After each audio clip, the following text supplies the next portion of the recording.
Madam आता पुढे development काय आहे शीतल तेजवानीच्या प्रकरणात? कारण काल येवले जे आहेत ते देखील चौकशीला येऊन गेले आहेत. तुमची जी मागणी होती की त्यांना अटक करा, निलंबित करा, नेमकं आता पुढचं काय झालेलं आहे? तुम्ही काय आता मागणी करा? नाही, आताच्या घटनेला मला प्रचंड माहिती ही पूर्ण सातारा या सगळ्या भागातून येते. असंख्य डील्स जे शीतल तेजवानीने करण्याचा प्रयत्न केला त्याच्याबद्दलची माहिती आली आहे, जी मी काल EOWचे अधिकारी मसाळ साहेब आहेत त्यांना ती पाठवली होती. आणि जवळजवळ म्हणजे 7 ते 8 प्रकरणात त्यांच्याकडे पॉवर ऑफ अटॉर्नी होती. म्हणजे या मॅडमचा धंदाच हा होता की याच्यावरनं स्पष्ट दिसतंय त्यांचं. आणि एक कंपनी पॅरामाउंट ड्रीम बिल्ड नावाची जी कंपनी होती जी OPC होती. आतापर्यंत आपण कोणी OPC ऐकलं नसेल, पण 1 पर्सन कंपनी त्यांची होती, त्या शीतल तेजवानींची होती. आणि त्याच्यातनं पैसे हे जे दिले जायचे लोकांना, तर त्याची सुद्धा माहिती मी डाउनलोड केली आहे. आताच्या घटनेला ही सगळी माहिती मी खर्गे समिती पुढेही देणार आहे. जे EOWचे अधिकारी होते मसाळ यांना मी ऑलरेडी बऱ्यापैकी त्याच्यातली माहिती पाठवली आहे. असंख्य जमिनी, म्हणजे त्याच्यात आपण याची जमीन म्हणा, वकफची जमीन म्हणा, बांद्र्याची BKCची जमीन होती, पुण्याच्या तर कितीतरी जमिनी होत्या. त्या सगळ्या ठिकाणी मी बघते की power of attorney Sheetal Tejwani यांनी घेतली होती, काही पॉवर ऑफ अटॉर्नी त्यांच्या कंपनीने घेतली होती. ही सगळी माहिती सुद्धा आता मी ॲडिशनली देणार आहे. आताच्या घटनेला मला वाटतं बरेचशा चौकशा त्यांच्या चालू झाल्या आहेत. कारण खर्गे समिती पुढे मी अमुक जे मुद्दे मांडले होते, एक मी मांडलं होतं की मला कलेक्टर पुढे हे त्या चौकशीत नको आहे. कारण कलेक्टरांना 16 जूनला, मी परत हे म्हणेन, 16 जूनला या प्रकरणाची माहिती होती. 16 जूनपासून नोव्हेंबरपर्यंत त्यांनी काहीही कारवाई केली नाही. दुसरं, त्यांना बोटॅनिकल सर्वे, म्हणजे ही जी बोटॅनिकल गार्डन्स ऑफ इंडिया जी होती, यांनी 16 जूनला, म्हणजे ही साधी संस्था नव्हती, सेंट्रल गव्हर्नमेंट म्हणजे मिनिस्ट्री ऑफ एन्व्हायरमेंटची जर संस्था होती, त्यांचं अर्जंट इंटरव्हेन्शन त्यांनी करायला सांगितलं. त्याच्यात काही झालं नाही, कुठल्याही प्रकारचा FIR झाला नाही. उलटं त्या लोकांनी, अमेडियाच्या लोकांनी तिथे जाऊन ताबा घेण्याचा प्रयत्न केला होता. तर जसं मी हे एकदा नाही 10 वेळा म्हणेन की अजित पवारांनी सांगणं की मला माहीत नाही हे शक्य नाही. कलेक्टरांना जर हे माहीत होतं तर पालकमंत्र्याला माहीत नाही असं होऊच शकत नाही. कारण ही तब्बल 1800 कोटीची सरकारी जमीन होती.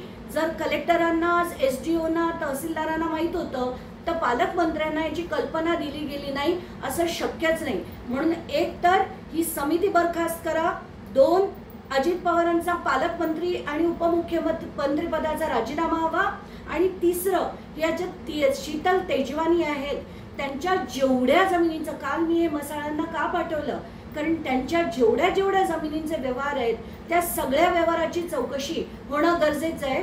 म्हणून कारण ते जेव्हा EOW पुढे येतात, एखादी केस असेल तर माणूस समजू शकतो. या जेवढे मॅटर्स मी बघितले आहेत, प्रत्येक मॅटरमध्ये, मग ती वक्फची असो, इतर एका शाळेची जमीन असो, BKCची जमीन असो, जिथे जिथे होती तिथे शीतल तेजवानी यांच्याकडे पॉवर ऑफ अटॉर्नी होती. मला पुण्याच्या बाकीच्या लोकांनाही सांगायचं आहे की तुमच्याकडे शीतल तेजवानीची आणि काही माहिती असेल तर मला किंवा विजय कुंभार यांच्यापर्यंत तिथल्या तिथे पोचवा. आणि या सगळ्या गोष्टी मांडून एक प्रॉपर ॲप्लिकेशन करून आपल्याला खर्गे समितीला द्यायला लागेल. हे अतिशय गंभीर आहे. ही बाई कोणासाठी काम करायची, कुठले तिने प्रकल्प केले, कोणाच्या घशात या सगळ्या जमिनी गेल्या, कारण बहुतांश जमिनी या वतनच्या किंवा सरकारच्या होत्या. मॅडम, नोटीस बजावलेल्या आहेत असं कळतंय, नेमकं काय आहे, काय ब्रेकिंग आलं? नाही, आताच्या घटनेला माझ्याकडनं काही पत्रकारांनी त्या बोटॅनिकल सर्वेच्या अधिकाऱ्यांचे नंबर मागितले, जे मी त्यांना दिले. तर त्याच्यावरनं असं दिसतंय की बहुतेक खर्गे समितीने त्यांना बोलवलं असावं. पण मला असं वाटतं की त्या अधिकाऱ्यांना नक्कीच विचारा. पण जी दिरंगाई होतीये पार्थ पवारवर FIR मध्ये नाव आणण्याची, ती मात्र खपून आता घेणार नाही. कारण मी सगळी कारणं, सगळे लॉज, त्याच्यातले असलेले सगळे सेक्शन, हे सगळं खर्गे समितीला सांगितलंय. हे सगळं IGR म्हणजे स्टॅम्प्सच्या अधिकाऱ्यांना सांगितलंय की Amadea LLP, Amadea enterprises LLP यांनी हा व्यवहार केलाय, तर FIR जो आहे तो देणारा आणि घेणारा, तर घेणारे जे होते ते अमेडिया एंटरप्राइजेस LLP होते आणि त्यांच्यावर FIR झाला पाहिजे. त्याच्यातले 99% पार्टनर हे पार्थ पवार होते. सिंचन घोटाळ्यात जे झालं, शिखर बँकेच्या घोटाळ्यात जे झालं, ईडीच्या चौकशांमध्ये जे झालं की अजित पवारांचं नाव आलं नाही, तसंच काहीसं इथे होतंय. पार्थ पवारांचं नाव घेतलं जात नाहीये, ते तात्काळ घ्यावं अशी मी विनंती करते. मॅडम, पार्थ पवारांचा फोन जो आहे तो सध्या स्विच ऑफ असल्याचं कळतंय. कसं बघता याकडे? कारण कालपासून त्यांना बरेच माध्यमांनी प्रयत्न केला फोन लावायचा, पण लागत नाही. आताच्या घटकेला माझ्याकडे पार्थ पवारचा नंबर नाही आणि मला घेण्याची इच्छाही नाही, तर त्यांचा स्विच ऑफ आहे का स्विच ऑन आहे मला माहीत नाही.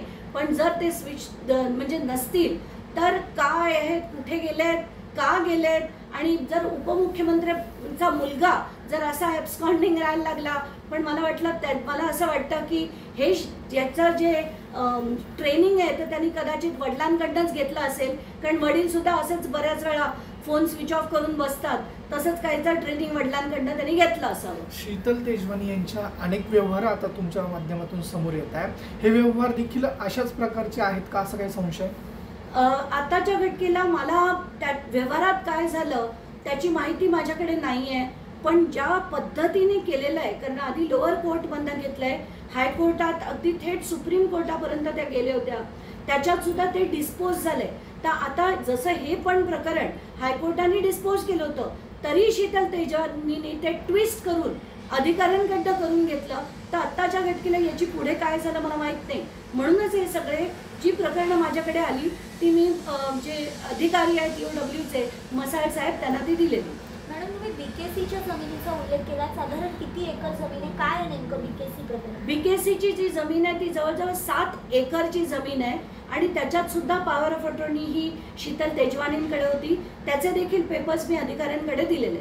अजित पवारांचं एक वक्तव्य समोर आलेलं आहे. त्यांनी एक माळेगावच्या प्रचार सभेमध्ये, सध्या नगर परिषदांच्या निवडणुका आहेत, त्या प्रचार सभेत हे वक्तव्य केलेलं आहे. नागरिकांना आवाहन करताना त्यांनी म्हटलंय, तुमच्या हातात मत द्यायचं आहे आणि माझ्या हातात निधी द्यायचं काम आहे. 18च्या 18 उमेदवार निवडून दिले तर मी तुम्हाला निधी देईल. हां, तुम्ही जर तिथं काट मारली तर मी निधीत देखील काट मारेन. मला हे सगळी वक्तव्य ऐकून अशी तळपायाच्या मस्तकाला जाते. एक तर असा वित्तमंत्री, जर यांना निधी द्यायचं काम माझं आहे, जर तुम्ही आपले 18 आणले तर मी निधी देईन, नाहीतर सगळ्यावर काट मारेन, असा जो व्यक्ती बोलतो त्याला त्या पदावर सुद्धा राहता कामा नाही. आत्ताच्या घटकेला मी त्यांचं आणि एक वक्तव्य ऐकलं होतं. त्यांनी असं म्हटलं होतं की ज्यांना राजकारण करायचं त्यांनी कंत्राटदारी करू नये आणि ज्यांना कंत्राटदार व्हायचं आहे त्यांनी राजकारण करू नये. आणि त्यात बोलता बोलता ते म्हणाले की जी कामं होतात त्याच्यातला एक कॉन्ट्रॅक्टर आहे खत्री नावाचा, त्याची कामं बघा, उत्कृष्ट कामं करतो.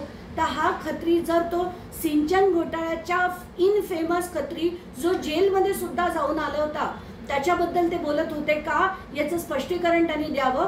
कारण ह्या व्यक्तींनी अफाट पैसा सिंचनातनं कमवला, यांनाही खायला घातलाय, स्वतःही खाल्लाय, आणि एवढंच नाही तर त्याच्यातनं अफाट प्रॉपर्टीज पूर्ण बांद्र्यामध्ये त्यांच्या मुलाच्या कंपनीच्या नावावर म्हणजे इंक इन्फ्रास्ट्रक्चरच्या नावावर बनवल्या गेल्या होत्या. या सगळ्या माहिती तेव्हाच्या काळी सुद्धा मी अँटी करप्शन ब्युरोला, जेव्हा प्रवीण दीक्षितजी DG होते, तेव्हा मी सगळी माहिती त्यांच्याकडे, अगदी त्यांच्या असलेल्या गाड्यांसकट दिली होती. त्यांच्याकडे फरारी, बुगाटी, जी गाड्यांची नावं आपण ऐकली, रॉल्स रॉयस, एक रॉल्स रॉयस तर पकडून पण दिली होती. या सगळ्या गाड्या कुठून येतात, हा सगळा आपल्या जनतेचा पैसा आहे. या गाड्यांचं रजिस्ट्रेशनचे सुद्धा 67 लाख रुपीज या माणसांनी भरले नव्हते, ते दंड आम्ही लावून घेतले. किती लढायचं, आणि ही सगळी मंडळी असे पैसेच खात राहणार. मला खरंच कळत नाही की आता महाराष्ट्राला ठिकाणावर आणण्यासाठी, कारण आत्ताच्या घटकेला जे 9,30,000 कोटीचं जे आत्ताचं डेट जे झालंय, कर्ज झालंय महाराष्ट्राच्या डोक्यावर, ते सगळं या लोकांकडे, सगळं.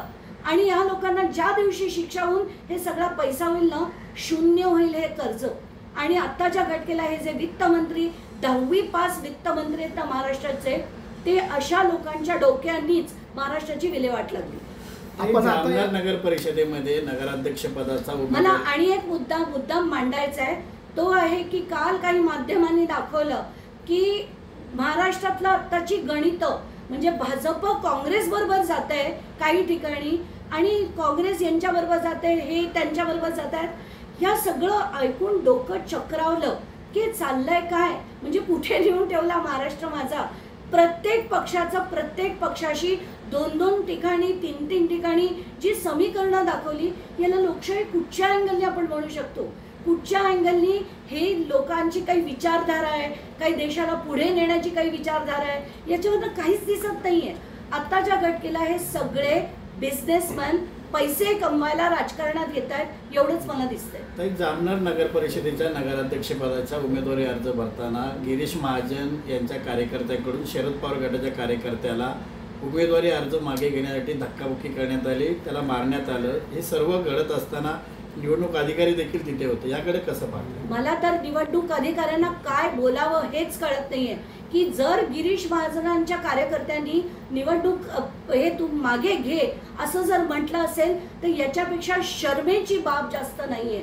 या गिरीश महाजनांना तर काय बोलावं खरंच कळत नाहीये. कारण काल हे असो, त्यांचं दुसरं ते काल झाडांचं जे झालं, म्हणजे नाशिकची साधू संतांसाठी राहण्याची जागा व्हावी म्हणून झाडांची कत्तल करायची जी ठरवली आणि ज्याच्या विरुद्ध नाशिककर जेव्हा उभे राहिले आणि त्यांनी लढायचं ठरवलं, तेव्हा गिरीश महाजन म्हणतात की आम्ही याच्यापेक्षा 10 पट झाडं लावू.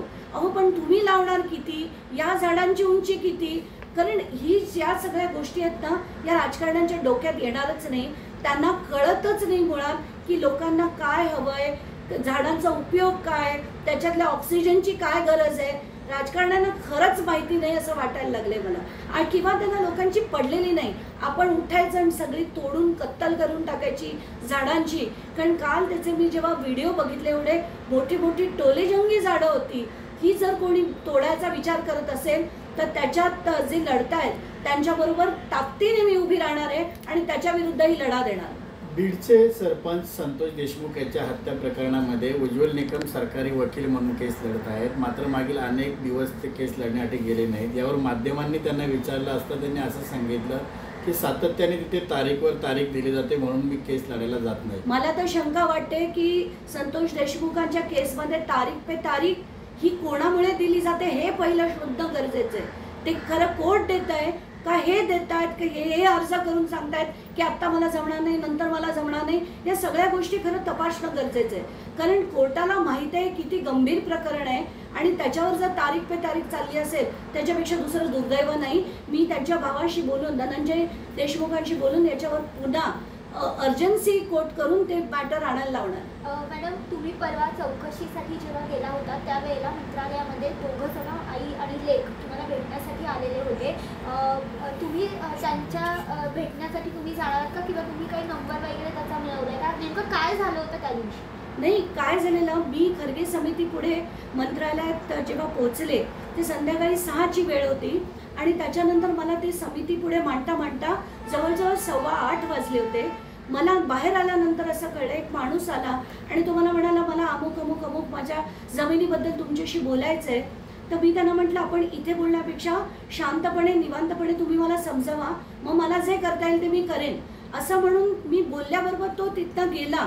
तर मला काही पत्रकार सांगायला लागले की त्या माणसाला इथे खूप आत्ता म्हणे खूप मोठा हे झालं होता, कारण खूप आरडाओरडी झाली होती, त्याला तुम्हालाच भेटायचं होतं तर तुम्ही त्यांना एकदा भेटून घ्या. तर मी त्यांना विचारलं, म्हणजे आम्ही पूर्ण ते कॉरिडॉर बघितला, तो तोपर्यंत खाली भेटेल असं वाटलं पण तो तोपर्यंत गेलेला होता. त्याच्यानंतर तो व्हिडिओ एवढा व्हायरल झालाय तर मला कुठूनही त्या माणसाला सांगायचं की बाबा तुझी व्यथा, कारण तुझा जो व्हिडिओ मी बघितला जे तिथे घडलं मंत्रालयात ते अतिशय दुर्दैवी होतं. मला आत्ताच्या घटकेला असं म्हणजे तुझी परिस्थिती बघून असं वाटतंय की तुला कितीतरी वेदना होत असतील, तर तुझं प्रकरण काय आहे ते खरंच मला एकदा सांग. कुणाच्या तरी माध्यमातून माझा फोन नंबर मिळवून माझ्यापर्यंत घरी येऊन सांग. मला जेवढं तुझ्यासाठी करता येईल मी नक्कीच करेन.